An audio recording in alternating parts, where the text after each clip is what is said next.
சா கீர்த்தனா என்னும் நான்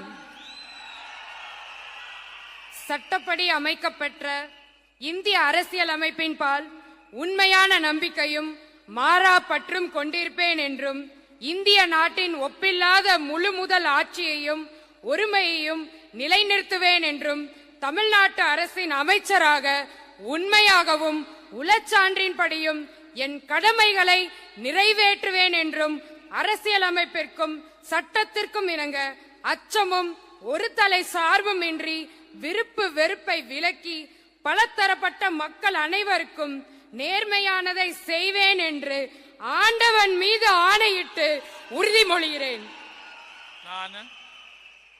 நான் சா கீர்த்தனா என்னும் நான் தமிழ்நாட்டு அரசின் அமைச்சர் என்ற முறையில் எனது கவனத்துக்குள்ளாவதும் தெரிய வருவதுமான எந்த பொருளையும் அமைச்சரின் கடமைகளை உரியவாறு நிறைவேற்ற தேவையான அளவுக்கன்றி ஒருவரிடமோ பலரிடமோ நேர்முகமாகவோ மறைமுகமாகவோ அறிவிக்கவோ வெளிப்படுத்தவோ மாட்டேன் என்று ஆண்டவன் மீது ஆணையிட்டு உறுதிமொழிகிறேன். தமிழ் வாழ்க!